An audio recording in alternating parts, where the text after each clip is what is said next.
The Black Panther phenomenon is what I'm calling it. There he is. Look at that. Marvel comic books. Thank God for Marvel comic books. They helped me develop my love for reading. I did not like to read before comic books. And I used to read all those, you know, all the ones that come out in movies now. Captain America, Thor, Fantastic Four.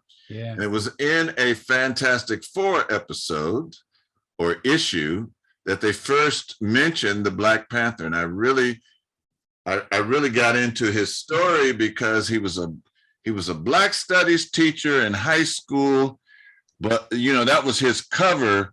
But in reality, he was the African prince of this technologically advanced civilization, and you know, but he also had these powers, instinctual powers of a panther, you know, and so I really kind of got into his story. And when the movie came out, I had been waiting 50 years for it to come out. So nobody was gladder than me. But here is a freedom writing that I'd like to start with. And this is from the Honorable Marcus Messiah Garvey. He says, I have a vision of the future, and I see before me a picture of a redeemed Africa with her dotted cities, with her beautiful civilization, with her millions of happy children going to and fro. Why should I lose hope? Why should I give up and take a back place in the state in this age of progress? Remember, you are men, that God created you lords of this creation. Lift yourselves up, men. Take yourselves out of the mire and hitch your hopes to the stars. Yes, as high as the very stars themselves. Let no man pull you down. Let no man destroy your ambition, because man is but your companion, your equal. Man is your brother. He is not your Lord. He is not your sovereign master. So this is what the Honorable Marcus Messiah Garvey, you know, and think maybe this might not seem so revolutionary now, but when he was writing this in the teens and 20s, this was definitely a revolutionary idea, revolutionary step. So here I was in the 4th grade. You know, I read the Fantastic Four comic book, and you know, I just reiterated all of this to you all. It was a Black superhero. So it was really the first Black superhero that I had ever heard of. Before the Black Panther, there were no other Black superheroes. And this was me, and I think many others. I never actually did this, put a blanket around my neck and you know that, but you know, there were no Black heroes. So this is what you would see, and this is what a lot of our children see. They don't see themselves as doing anything heroic. And this picture, this is the bottom half of it. It used to appear in some of you may remember the Black Scholar magazine. Black Scholar magazine. And it was like, what's wrong with this picture? And you can look at it, it's self-evident what's wrong. They're not seeing ourselves in the picture. There he is. And this is what my children played with. This toy was Sun Man. And he got his powers from the sun. From the sun. And this is what Ron Kaba used to play with. I forgot who gave them that gift, but you know. Yeah, I have one of the first generation Sun Man. Is that right? He has an interesting story too. He was also a prince and was given these powers to recover the sun that had been stolen by a pighead. And all of his different acronyms are his powers. The wings give him flight. The breastplate gives him the power to absorb the energy from the sun. He's got X-ray vision. There's something that I don't remember right now with his arm bracelets, but he's a very powerful figure. I met the lady that produced that doll, and the actual model that doll is modeled on. That brother was cut like you wouldn't believe. He really looks like this. He really looks like this guy. Wow. Oh, wow.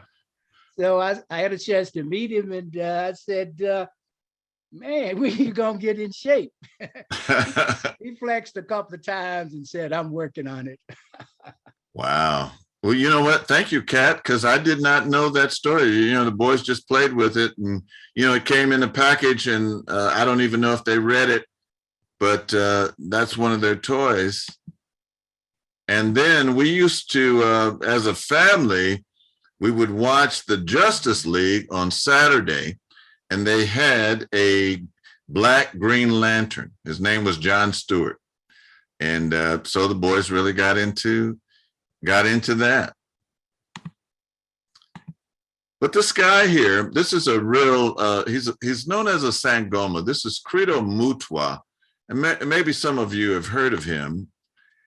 He's a traditional healer from South Africa. He's known as an author of books on stories of mixing traditional Zulu folklore, extraterrestrial encounters, and his own personal encounters. And this is his wife, and he's passed on now. They ran a hospice clinic. And so he says he's a Sanyusi, a type of Zulu diviner or Sangoma. Sangoma is a traditional medicine practitioner, a shaman of South Africa. He's able to communicate with ancestors, work with plant medicine, herbalism, and use the power of prayer for healing. And if you search him, Credo Mutwa, you can find out a lot more about him. But he tells this story. He says, before human beings were created on this planet, there existed a very wise race of people known as the Iman Ukala. And these people had come from the constellation known to the white people as Orion, and they had inhabited our Earth for thousands and thousands of years. And that before they left our Earth to return once more to the sacred Spider constellation, they made a great evacuation under the Earth beneath the Rosuri Mountains, the mountains of the moon. Deep in the bowels of Mother Earth, the Imani Ukala built a city of copper buildings, a city with a wall of silver around it, a city built at the huge mountain of pure crystal. And, you know, I had read this back a while, I want to say 2000. And, you know, when the Black Panther came out again, my mind went back to this story. I said, you know, this is what Credo Mutwa is talking about. So he's talking about this area in here. This is Rosuri mountain range. It's a lot of mountains. It's not only Kilimanjaro, but Kilimanjaro is one of the main ones. And here's the Rosuri. So the Rosuri mountain range is the source of the Nile. The rains form there, run down the mountains, and end up turning into the Nile, and they flow 4,100 miles. There's two Niles. There's the White Nile, which comes from this region, and then it's joined by the Blue Nile, which comes into around the Ethiopian region. And here's Mount Kilimanjaro. There used to be a brother that came on radio station KDIA. His name was, well, before he changed his name to Khalid Abdullah Tariq El Mansour, his name was Donald Warden, and he was an attorney. And before he accepted the religion of Islam, he used to pray to a deity that he would call Holy Kilimanjaro. And so this is Kilimanjaro seen from space. And now when we look, and the fable Wakanda location, it's in the same area. So we have reality and we have fantasy. So where the Wakanda area and the Missouri mountain range, they actually kind of line up. There's Wakanda and there is Missouri mountain range. So Credo Mutwa continues. He said, this old woman told me that her grandmother had told her this story while she was still a virgin of some 15 years or so and under initiation into the mysteries and the culture of the Bahutu people. Tibetans come looking for the sacred mountains. So the woman relates this story that many generations ago, there came to the land of the Bahutu people a group of little yellow-skinned people who wore colorful robes and strangely brightly colored hats. These men, she said, had come in search of the great city of knowledge, which they had heard many, many years ago, stands in the earth under the mountains of the moon, the Missouri mountain range. The mountain of knowledge, the mountains from which all knowledge on earth comes, and a mountain which all knowledge on earth ultimately returns. So this is actually a tradition. This is not something that Stan Lee came up with, but this is already in the culture, in the folklore of the people of this region. So, when the movie came out, Black Panther came out,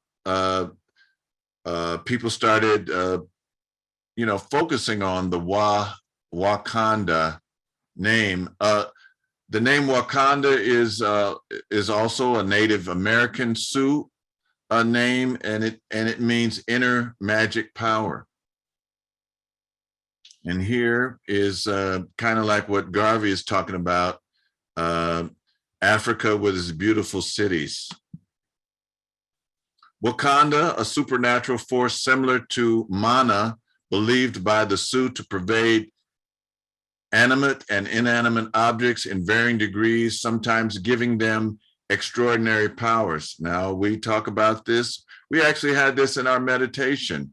When we talk about chi, when we talk about prana, when we talk about ka, these are names for a vital force that pervades everything. It's another picture of Wakanda. Wakanda, and usually assumed to be the cause of extraordinary happenings. Here we are again. I love the layout that they did for Wakanda. Now, there's similarities between Wakanda and other African societies, ancient and modern. One being the cross hand stance displayed millennia ago in Kemet. And I'm going to break here and just get a pulse.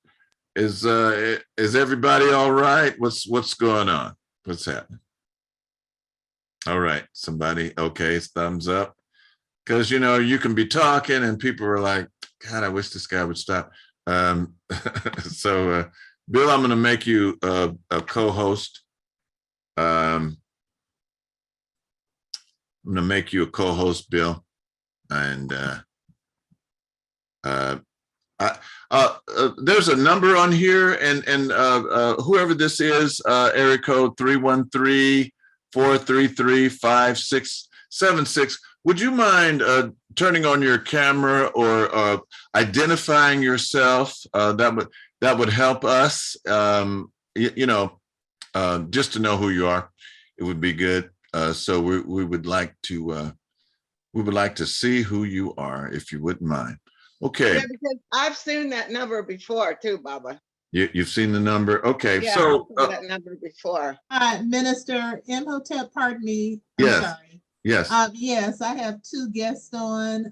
Johan Say is our friend that went to Tuskegee, and then the 313 is the brother I told you about today. That is actually Ari Shah. Oh, Ari Shah. Okay, let me put his name in here. Okay. Yes, and he was okay. on there, and I think it took a minute to get him with the name for the Sunday anniversary, but he was on the whole time. And all right.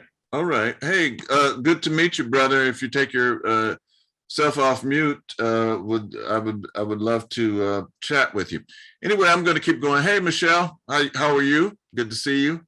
And Mama Fua Isali, how are you doing? Hope everybody's well on your side. And I just helped Ari Shah. Peace and blessings. Peace and blessing. All right, cool. All right. So, any questions? I mean, I've said kind of a little mouthful. Any questions, or should I just continue? Yeah, Minister Imhotep, do you have you read any about of course the movie Black Panther and who did the research for the movie? You know, I'm not sure. I know that so on a personal note, and I've never met Ryan Coogler, but his family used to go to my mother's church, and he actually was in school with my niece. They went to elementary school after she left Ile Omade, and you know, I know that he was intently doing the research himself. I think as we go into the PowerPoint, there's a slide where I have him, and I have two other people, and one of them is the person who did all of the fashions. So I don't know the answer to that question. Everything that I've read or seen about it, which I haven't really dug down in, that they did. He himself, Ryan Coogler, and others did a lot of research to put the movie together. Okay. You know, I would like to answer that if that's possible. Yes, go ahead, brother. Yes.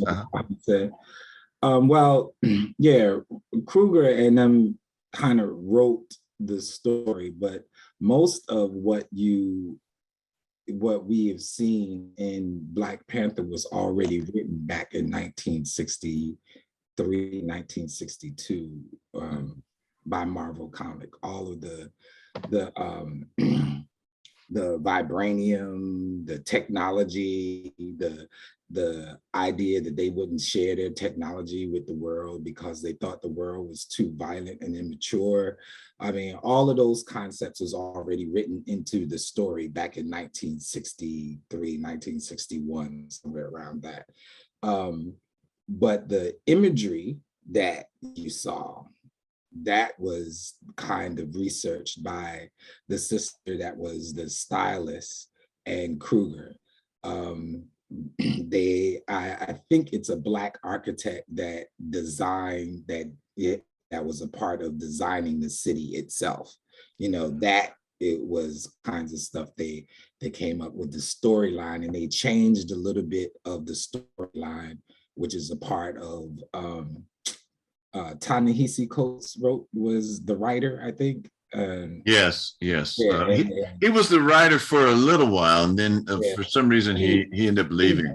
Yeah, he wrote for the cartoon series. He also wrote the cartoon series. So the story was changed a little bit, you know, because Killmonger was not a child from the United States. All of that action was actually in Wakanda, and so though, you know, he changed the story a little bit, but most of the story of T'Challa him being king, and the Black Panther was written in 1961 by Mark. Okay, I was thinking it was 68, but I'm not. I mean, gonna...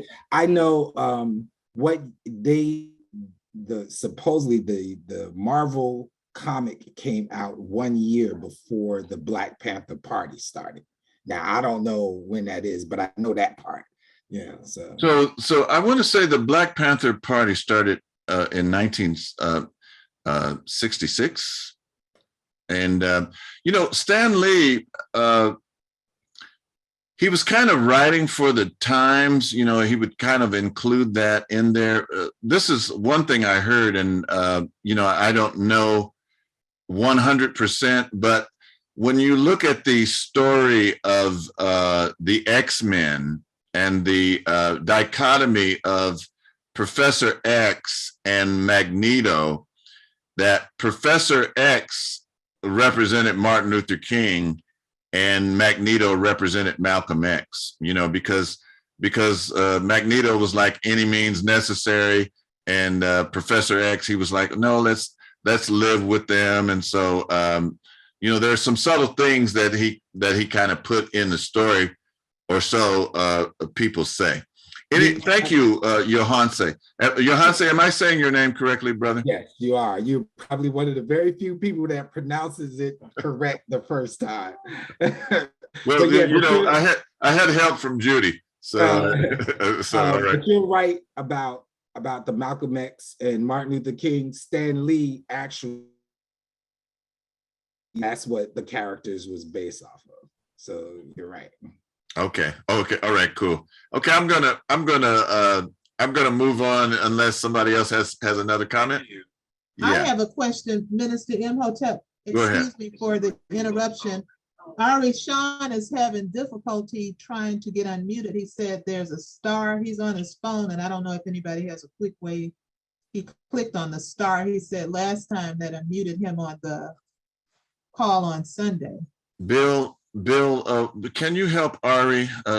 Would you mind working with Ari to perhaps you can help him unmute? All right, Ari. Hopefully. Shot.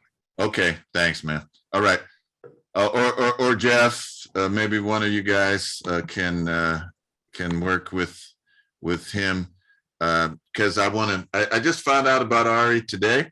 And he sounded like a really interesting brother. And so maybe we can chat toward the end. All right, I'm going to keep going. Hold tight. So, yeah. So here's some similarity. Yes. Here's some similarities between Wakanda and other African societies, ancient and modern.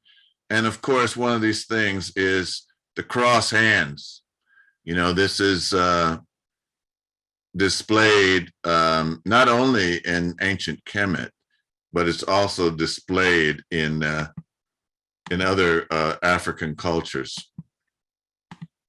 I love this one of Senrose Rhett. He's probably one of the greatest military commanders. Dr.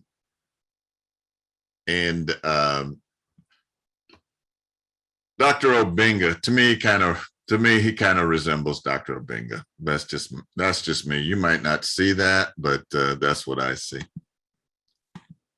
And then in Mali, they do that in Mali as well. Here's a statue. The god self is called Pharaoh in Mendi culture of Mali, and Asar in Kushite Kemite culture. Both of these Black African deities represent the manifestation of the God within. And so this symbol is what they're saying is representing the God within. And when I was in Kemet, I was at this beautiful de jour de Giroux of Senrose Rhett, the White Chapel. And people go in there just to feel the vibrations. When I went there, the people that I went with, everybody was around. There's a certain frequency and vibration that you get from just being in this location. And I was in the red perneter. That's another word for pyramid. Another word is myrrh, not to be confused with the myrrh that means love or beloved. But here I'm in the red pyramid or perneter. I'm doing the same thing. So this was very popular in 2018. That stands. Also, was a connection to ancient and modern is the leopard symbolism. So here we see priests that are wearing leopard skin, and then here are some modern African people wearing the same thing.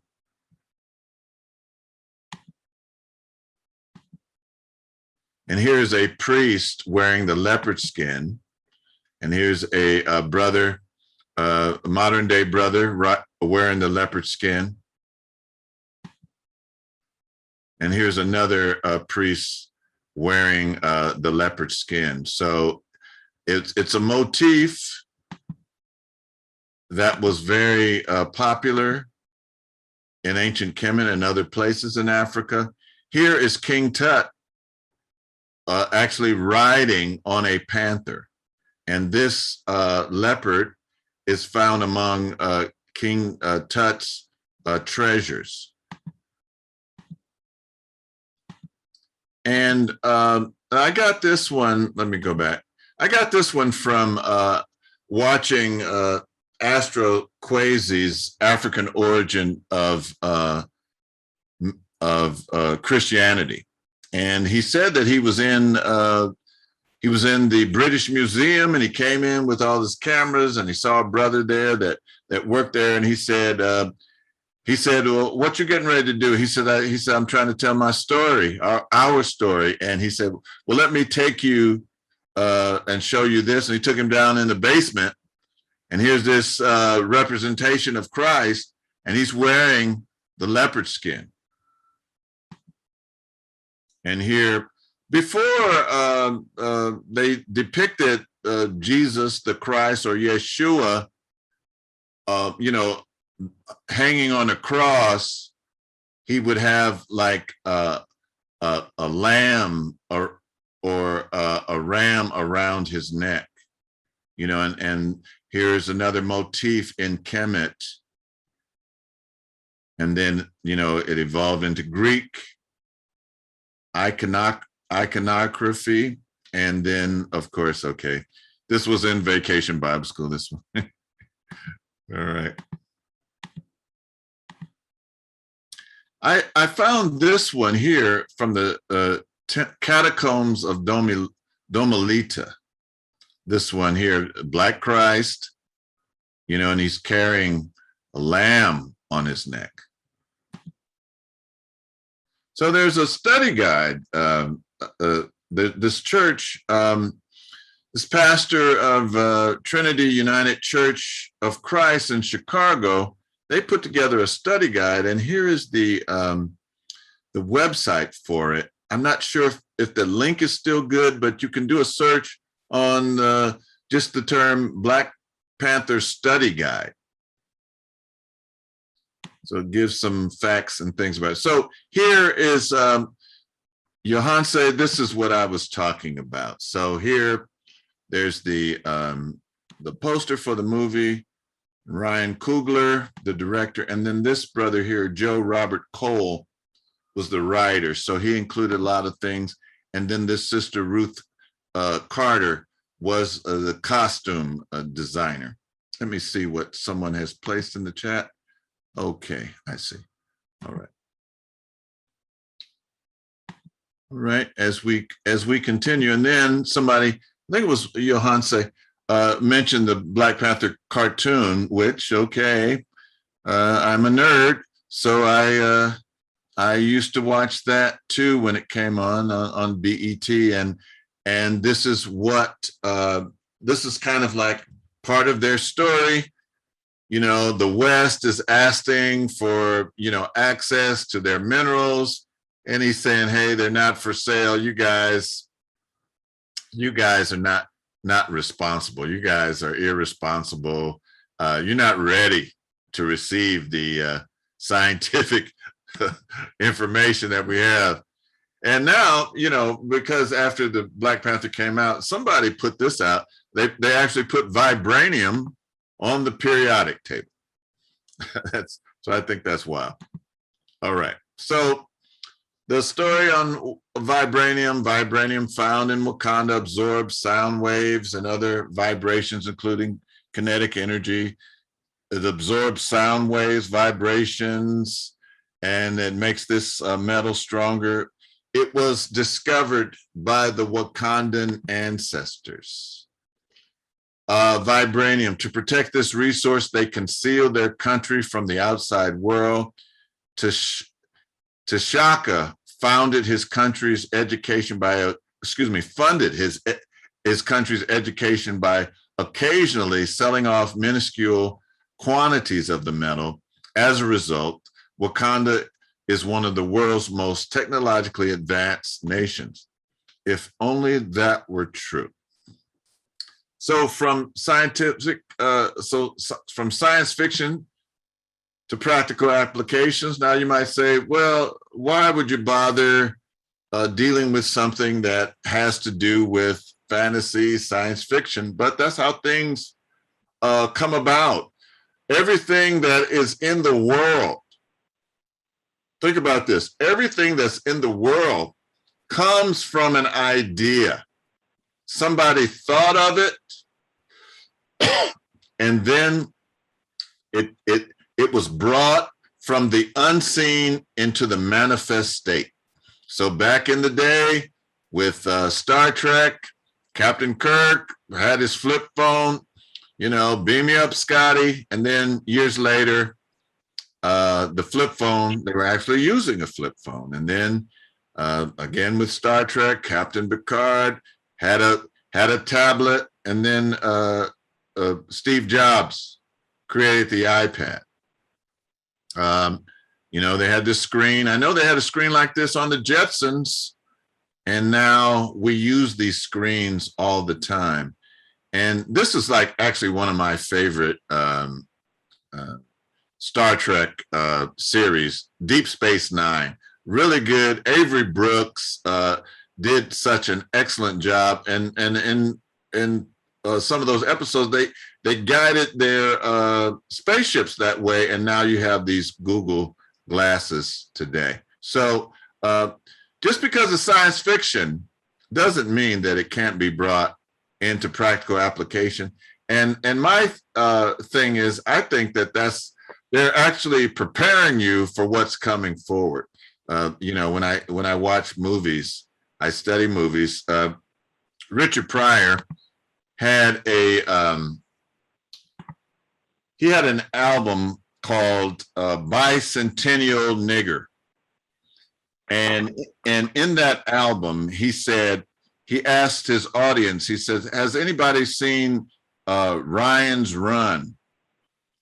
And there was a movie out, and some people had seen it. He says, no Black people in that movie. He said, what are they trying to tell us? That they don't want, that there's not going to be any Black people in the future? So, all right, moving on. Coltan. This is something that's real. Coltan is a combination of tin, tungsten, and tantalum. More than 80% of the world's rare mineral known as coltan is in the Democratic Republic of Congo, one of the world's poorest countries. Coltan is a vital component in cell phone circuit boards and other technological products such as computer games and consoles. So in other words, you can't run these things without these resources, and 80% of them come from the Congo. Minister Imhotep? Yes. Pardon me, I just wanted to let you know that Kidi Awadu has joined, who was with you, who added so much on the Black Panther, and he's on board as well. He just wanted to say, let you know he's on. Katie, are you here, man?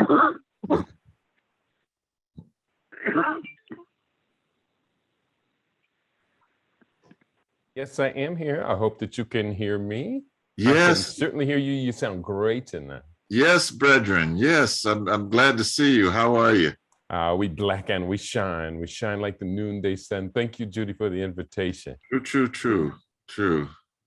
So I need to get you some Maccabee, because you said you weren't familiar with Maccabee, and he has a song that I used to do back in the 90s. I would copy off of him to open up my messages to try to reach the young people, and it's called "Proud That We Black." True that. Yeah, man. Yes. All right. So this is a good place to pause. Anybody want to comment? Anybody want to discuss or ask questions what we've talked about thus far? Excuse me, Minister. I want to know if I'm unmuted. I hear you. I hear you, Ari. You're Ari, right? Okay. Yes, I am. Yes. How are you, sir? I'm doing great. Great. How about yourself? Good, good. I'm glad you could join us today. I've heard so many good things about you, loctician and other things. So we're getting a really, we already had a really stellar group, but we're just getting more stars, more stars to our constellations here. So time for us to shine. Give thanks for that. It is. It's time for us to shine bright. That's what time it is. We are the stars. Yes. I want to share something now. I got a moment. Okay. All right. I saw some of your videos on Shock Matthews. Yes. Uh-huh. Yeah, great brother. He does a great job. Yeah, Philippe. Yeah. And so when Sister Judy told me about you, I didn't recognize the name, but I thought I knew you. Then she told me about Shock Matthews, and I said, oh yes. I saw several videos that you had done with him. But I want to share something because all of us I want to share something. I just turned 80. Say that again, Ari. What did you say? I just turned 80, 80. Wow. I was born in 1941. Wow. And I've been in this struggle since we started it in the middle 50s. I've been in this struggle ever since. I was born in a little small all-white town in Indiana, very racist state, as you know. Yes, yes. And so the pressure that I had on me made me rebel at a very young age. I just couldn't accept what was going on. And so I've always been that walking, as they say, by a different beat. And so when the movement started in the 50s, I embraced it. And every organization that we have had, except SNCC, because I wasn't that age where I was in college and everything. I've been part of it. I've read all the books. I've been work study groups. I've been kind of nomadic. So everywhere I've traveled all this country, I've always settled in the conscious community. I was part of an organization one time called the National Black Holistic Society retreats that were done in New York. And everybody would come there. Professor Smalls, Asa Hilliard, Dr. Francis, just everybody would come there and do presentations. And I met all these people because you're sitting there having dinner or having meals with them. And so you automatically interact. Now, everybody did lectures throughout the day, but that was the thing that really impressed me, because I was able to meet these people face to face. Mm-hmm. So I'm sharing all that to say that I think now as conscious, we must begin to focus on organizing and networking with each other. Yes. Because we're facing a very small minority of people globally that we're fighting. So we don't need everybody. All we need is us who are conscious. I want to share this one thing too, is that when I watch all of those hidden figure films, it was about 5 of them. Yes. And I thought to myself, if you can come together and do this film, why can't you all come together and free us? Because there I saw our true leadership. Because we know, Brother Imhotep, and I don't want to say this in a negative way, but I just want to say a truth. Our problem is we have been misled Leadership is necessary because otherwise everybody's doing their thing. We'd have total chaos. And those, see, I think that was the problem with the European. When they saw us in ancient Kemet, giving people the status of God and goddesses, they didn't realize that we were doing that because these people had the ability to structure nations in a way where everybody benefited. No one was poor. No one was without. Yes. And you have to bow down to someone with those skills. Yes, and it was you know, I mean, in its most pristine aspect was an egalitarian society. I want to thank you, Brother Ari, for joining us this evening, and we want to talk with you. I'd like to give you a call. I've gotten your number. I actually made a Facebook request for you today, and I'd like to come on and just I'd like to talk with you, and maybe we can just really focus on your story one Wednesday, because it sounds like you have a lot to share. I want to move on if I can. Forgive me for cutting into what you were saying. Keedy, did you know that Robbie Shakespeare died? Oh, that is so very, very sad. Robbie Shakespeare, one of the key core bass players, really, of the generation, who, along with the drummy Sly Dunbar. Sly and Robbie, yeah. Sly and Robbie. Now, I believe Sly Dunbar, has he transitioned as well? No. Okay, all right. No. But that just came up. You know, Sly Dunbar is gone. One of the top reggae bass players. Yeah. You know, when you think of bass players, you think of Family Man, Ashton Family Man Barrett of the Wailers, and Robbie Shakespeare. Robbie Shakespeare, absolutely. Yeah. You know, I had received the tragic information just yesterday that one of our heroes here, the comedian we knew as D. Militant, Daryl Littleton, an actor, film producer, documentary filmmaker, and a wonderful historian, author of several books on the history of Black comedy in the United States, maybe the foremost Black author of Black comedy, made his transition 2 days ago. Unfortunately, now I never got a chance to spend any time with Robbie Shakespeare, but you know, I've had 3 of those in my circle of associates who've made their transition within the last week, and this is the 4th announcement.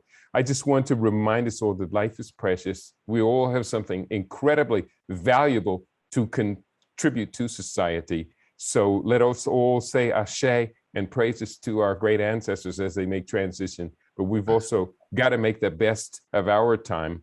We're speaking of these noble ancestors because of their contribution. Make sure that as you and I depart, that our children, our legacy will speak about us as well. Ashe. Ashe.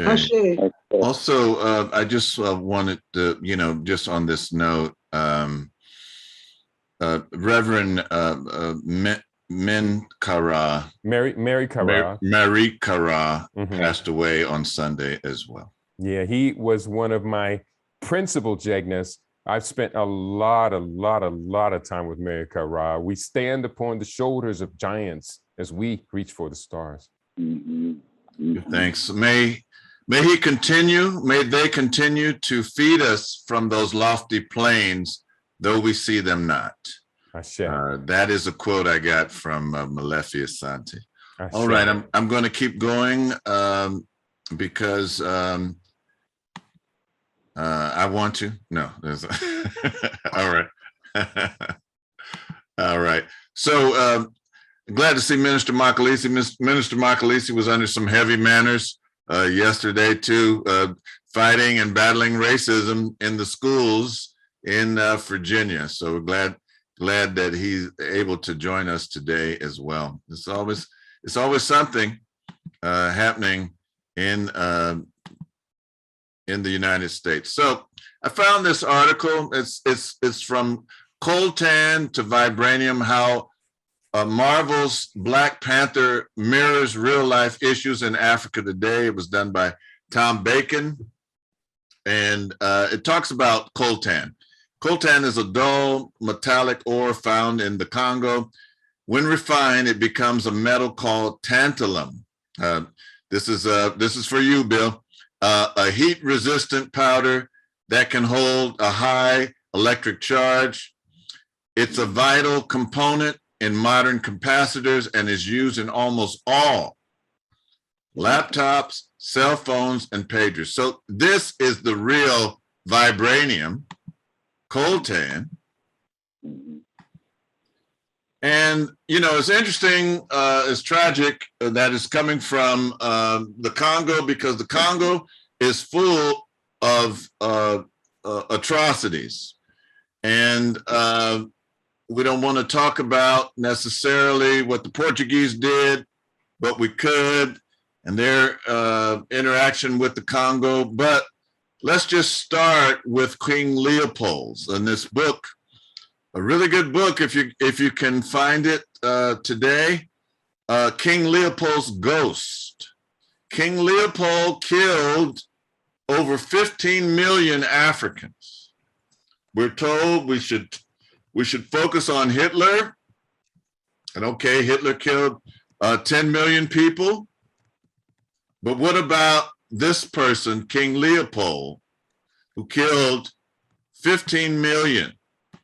Mark Twain wrote a book called King Leopold's Soliloquy, where he talks about what was going to, he was actually part of a movement that was similar to the anti-apartheid movement of the late 90s, late 80s and going into the 90s.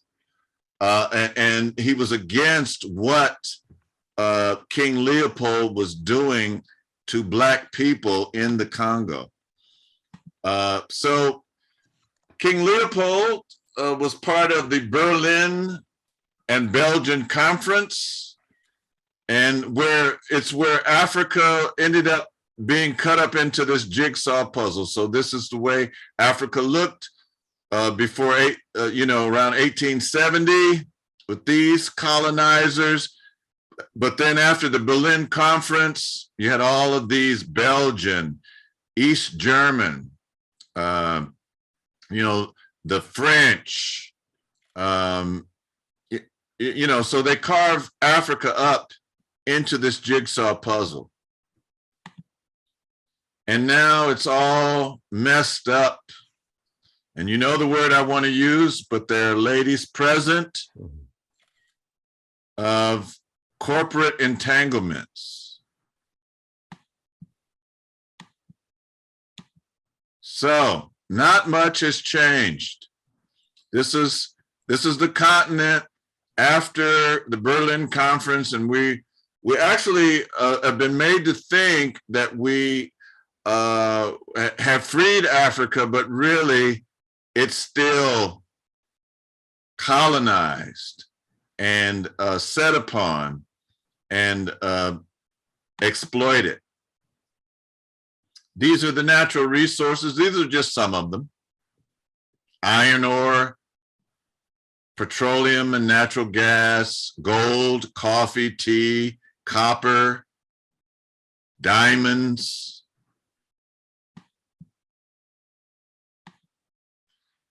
Dr. Sheikh Anta Diop wrote in his book, the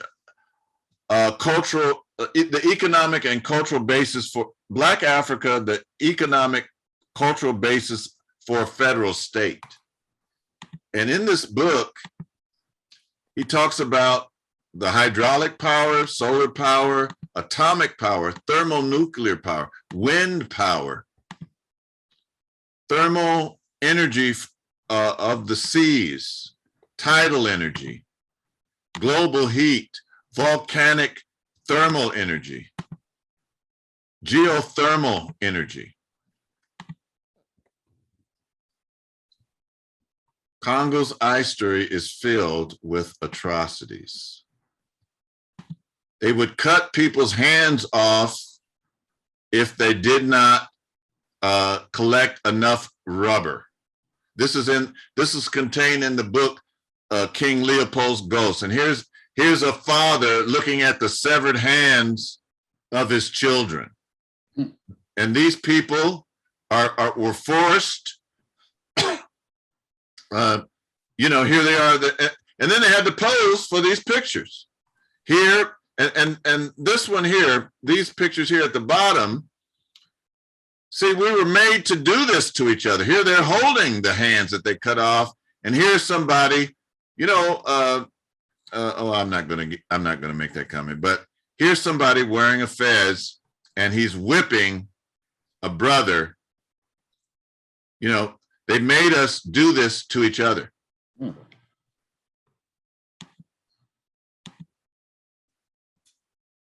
you didn't get enough copper, they would cut your hands off.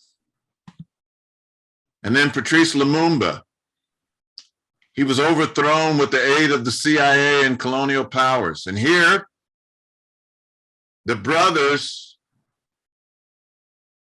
you know, these aren't white people.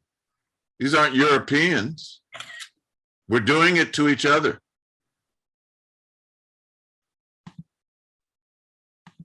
Mining for coltan today. Look what happens.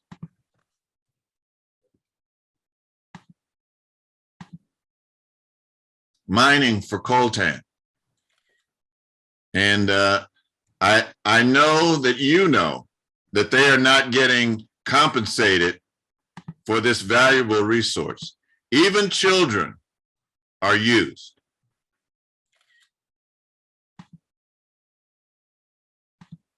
And we do it to each other. Soldiers maintain the workforce. And this is what it looks like. This is coltan after it's processed. It's a conflict mineral. Coltan is a dull metallic ore found in the Congo. And we've already covered this. You cannot make capacitors, laptops, cell phones, and pagers without. Getting back to the Black Panther, some more similarities. They were talking in the movie about the netter Bess. And some of us have been tricked to think that a black cat means bad luck. But she was a goddess that was known for keeping evil spirits away. So according to the Wakandan legend, when the 5 tribes fought for control of Wakanda, a warrior shaman received a vision from Bass, which led him to the heart-shaped herb, granting him the power to become king and the first Black Panther. In the Wakandan mythology, when the soul of a man reaches the afterlife, he is brought by the goddess Bess and Sekhmet to the mythological Green Valley, where it can run freely in peace for all eternity. It's you know, interspersing the real and the fabricated, the mythology, the science fiction of the Black Panther. So there's a lot of dichotomy going back and forth. Basset as the Madonnan child. I was able to find this picture. Here we see Basset suckling the child. She is a netter of the home, domesticities, women's secrets, cats, fertility, and childbirth. She protects the home from evil spirits and disease, especially disease associated with women and children. What a turnaround we're given about the black cat. You don't want a black cat to cross your path. So here's some real Black Panthers. Probably don't want to get too close. And really, a panther is like a leopard with all its stock. Somebody please mute. A panther is a leopard or a jaguar with all its spots. Hello? Yeah. Hello? All right. Yeah. Yeah. Mute, please. Thanks.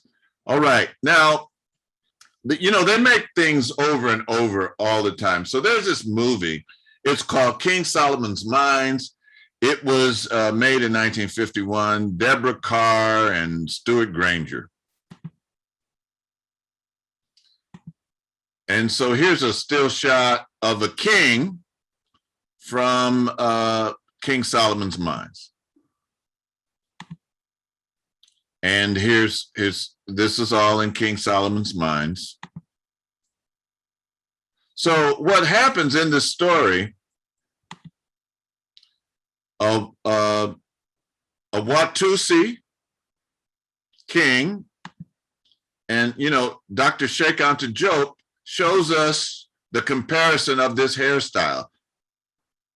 And this is the helmet, the hairstyle that the Per-Ah Ramesu is wearing in the 19th dynastic period. And here is a modern day, a Watusi wearing the same exact hairstyle. And so what happens is this brother takes up with this white safari. They're looking for this guy, and who's really looking for their diamond mines. And you know, he starts walking with them. He's carrying their bags and stuff. And when they get to the kingdom, he takes off his clothing and he reveals this scarification that shows that he is a rightful king. And so he challenges the king in the same manner that Killmonger reveals his royal markings. Now there's a movie called The Cradle of the World. Laura Kraft, you know, Angelina Jolie and Digimon Johansson are in this movie. And in that movie, Laura Kraft goes to the elders to meet the elders at the cradle of the world. And the Africans escort her to the cradle of the world, which is, by the way, under Kilimanjaro. See, these themes just keep repeating over and over. Somebody asked, well, we're going to talk about the Black Panther party program. Yes. So here, just in keeping in touch with all things Black Panther, the Black Panther 10-point program is this. We want freedom. We want the power to determine the destiny of our Black community. We want full employment for our people. We want an end to the robbery by the white man of our community. We want decent housing fit for shelter of human beings. We want education for our people that exposes the true nature of this decadent society. They're fighting that now. We want education that teaches us our true history and our role in the present day society. We want all Black men to be exempt from military service. We want an immediate end to police brutality and murder of Black people. We want freedom for all Black men held in federal, state, county, and city prisons and jails. We want all Black people, when brought to trial. Go back, sorry about that. Just trying to move this out of the way. We want all Black people, when brought to trial, to be tried in a court by a jury of their peers or people from their Black community as defined by the Constitution of the United States. We want land, bread, housing, education, clothing, justice, and peace. This is the Black Panther 10-point program. This was the egregious thing that they wanted, which caused them to be hunted and surveilled and ultimately dispersed by COINTELPRO. Here's a picture of Huey. A friend of mine told me, he said he was over on on Grove Street, 14th and Grove, which is now 14th and Martin Luther King. And he said it was a big crowd, and they were standing around. There was a white policeman, and he was slapping this sister back and forth with his hand, and nobody was doing anything. Nobody in the crowd was trying to stop that officer. And this young skinny kid came up, pressed his way through the crowd, had on a long midi coat, and said, "Leave her alone." And the police turned around and said, "What are you going to do?" And he opened up his coat, and he had a shotgun inside his coat. My friend said the next time he saw that skinny kid, he was on the back of the Black Panther newspaper. It was Huey Newton. So here's Huey, and here's Chadwick Boseman as the Black Panther. Very similar. And then there's an ancestral tree associated with it. And here is a beautiful scene when he's communing with the ancestors. And here are the main characters in the movie. And I'm like you, I want to get a Wakanda passport. Thank you, Bill, for putting the Black Panther 10-point program in the chat. Thank you so much. So you can get your Wakanda passport, it seems. So this is how we began. Again, listen to the words of Messiah Garvey. I have a vision of the future, and I see before me a picture of a redeemed Africa with her dotted cities, with her beautiful civilization, with her millions of happy children going to and fro. Why should I lose hope? Why should I give up and take a back place in this age of progress? Remember that you are men, that God created you as lords of this creation. Lift yourselves up, men. I'm going to include women. Take yourselves out of the mire and hit your hopes to the stars. Yes, raise as high as the very stars themselves. Let no man pull you down. Let no man destroy your ambition, because man is but your companion, your equal, your brother. He is not your Lord. He is not your sovereign master. And so here's a modern day Botswana today, a modern day Kenya, Nairobi, Kenya, Abuja in Nigeria, Durban in South Africa. So what we've talked about today is the Black Panther phenomenon. Oh, by the way, what's this brother's name? Somebody help me. Forrest Whitaker. Forrest Whitaker, thank you. Forrest Whitaker in real life is a Babalawo. So, you know, he played that role really well, but he's actually does that in real life. Okay, so that is our presentation today. And so are there any questions, any comments? We have about 11 minutes before we go to Wow, Women of Woe Say, where all the brothers will have to leave, but don't despair.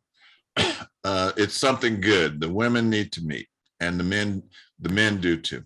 All right, any questions, any comment? Judy, there, you took your camera off. All right. Hello, I'm here, live and in person. Live and in person. All right. Anyone else want to comment? Keedy, I know you have something to say. Come on.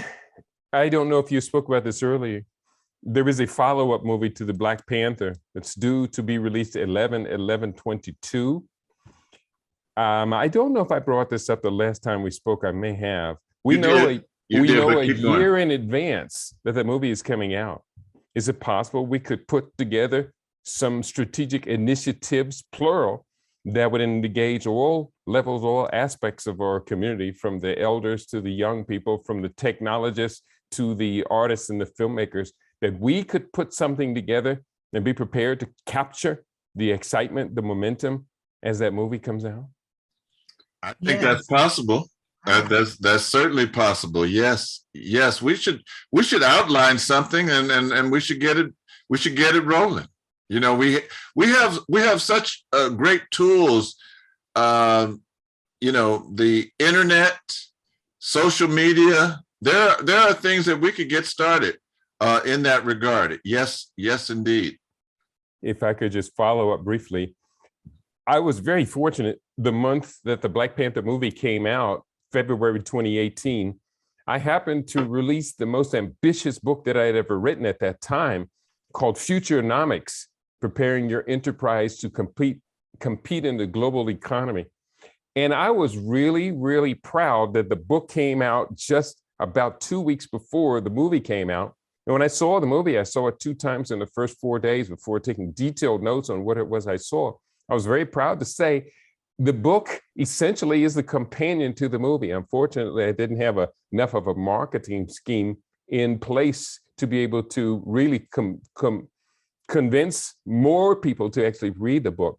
But now that we know a year in advance, I'm planning on Futurenomics Volume 2 to come out 5 months before the arrival of the Black Panther movie. And Futurenomics Volume 2, the title of it is The Wakanda Future. Wow. I'm looking forward to that, man. Well, I would like to see some contributions from people like yourself. I'm asking my long list of influencers if they could write anywhere from 300 to 1,000 words that could be included on what your vision is of our mutual collaboration towards what we're calling here the Wakanda future. And I may have shared it. I actually have that URL reserved. You can go and see just a little bit of it. WakandaFuture.com. You did. You shared that, and yeah, I'm looking forward. You know, when you get things built out. But I need to read your first book, and I'll probably purchase it tonight, and you know, get started, get familiar with it. I'm not going to promise I'm writing 300 words, but you never know. So can he do a session with us once his book is out?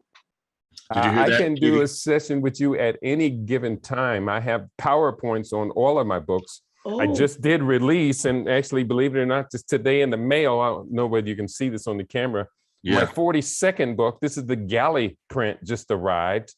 So the printer has it now, and we'll be shipping the book here in just a couple of weeks. The ebooks are all out on Amazon, as well as we have a website for this book called Furiously Vegan, 21 Steps to restore youthful vitality. So absolutely, I would love to do a PowerPoint and or Zoom or whatever necessary. Obviously, and I'm sure Baba Imhotep would agree, collaboration, cooperation, incorporating all levels of our community organization, from the grassroots through the NGOs, public sector, private sector, colleges and universities, as well as collaboration across the media, is critically necessary for us to build out which we need to secure our future. Well, you know, would you be able to come to us on the 12th? The 12th of January? Of January? I believe so, yeah. Do you know what day of the week that is? It's Wednesday. It's a Wednesday. Yeah, that should be no problem. Yeah, I start my next class, certified class starts just a couple of days after that. So that should be no problem. Okay, well, I'm going to put you down tentatively, and we're going to talk. But I'd like to get you to come, and I'm very interested in what you have. It seems very interesting, and you know, the Black Panther is actually, you know, where I grew up was a block down from where the Black Panthers held their rallies. It was called Defirmary Park, but the community in those days renamed it Bobby Hutton Park, named after a 16-year-old who was in the party, who was gunned down by the police. The police had their house surrounded, and he took off his shirt to let them know that he didn't have anything. And he came out with his hands up, and they killed him. He was the first person to die for the Black Panther Party. And isn't that the incident where Eldridge Cleaver took all of his clothes off before Yeah, rendering to the police? it's the same. Yeah. Mhm, mhm. Yeah. And just as wonderful coincidence, I am in sync. I happen to be sporting my new Black Panther party shirt, which on the back of it has our beloved elder, Wow. Brother Khalid Abdul Muhammad, dear friend of ours, dear friend of mine, who had asked me to become a minister in the new Black Panther Party, but I didn't take him up on that offer. I had a young family at the time, and I just didn't feel that the party was securely organized. I'll just kind of leave it at that. Sure, sure. Wow, Keely, I thought you were about to stand up and take your shirt off for all of us. Oh, I'm not going to take off all my clothes until the police have their guns pointed at me. Okay, Oh, let's move. I was getting nervous. I said, let's move on. I don't know if you've heard, there is or seen on Facebook, there is another Black hero cartoon that's building a community or a presence called Black Sands. Mm-hmm. Have you seen it? Yes, No, I have. no. It's really quite fantastic. I'm very excited what's coming out of Nairobi, Kenya. They just had a conference this last week called NAICON, NAICONN, and it is a conference of filmmakers and animators from Nigeria. And apparently there has really been quite a large dynamic scene that's begun in East Africa that's located in Nairobi. And they are really gung-ho about creating films and movies. I had a long conversation with an animator yesterday about working with us for Wakanda Future Project. Look, I am really jazzed about you coming on the, you're going to be coming on the 12th. And I'm looking at two different calendars, I'm sorry. So I want to say next week, we're going to have Pierre Laboussière, and he's from Haiti, and we're going to talk about Haiti next week, Pierre Laboussière. And brother, thanks to Babu Ustadi for arranging him coming. He's spoken in, we'll say, Sacramento right after the earthquake in 2010, I think it was. So that's who's going to be on the 15th. And then following that, we're going to be talking about Karas Mess. We're going to be talking about the Merry Mess, and we're going to expose Christmas. Maccabee has a song, and it's called "Christmas has been canceled, it's been postponed, no longer celebrated in a wee home. Pagan things, we're gonna leave them alone, incorporated into Christianity by Rome. We're using our brains, we're breaking the chains, we're not playing the Christmas game. What a shame." So that's just a little bit. So I'm looking forward. It's the day before. I don't want to clown anybody's religion. I just want to give some facts relating to the holiday, the winter solstice. The three wise men, which are the stars in Orion's belt, the star in the east, which is Sirius, and the birth of the SUN. Coming out of the depths of its lowest point on its ecliptical orbit, and the first noticeable change that takes place on December 25th. So we're going to be talking about that. And then after that, we're going to celebrate Kwanzaa. The following week on the 29th, it's Ujamaa night. And so we're looking forward to doing all of those things.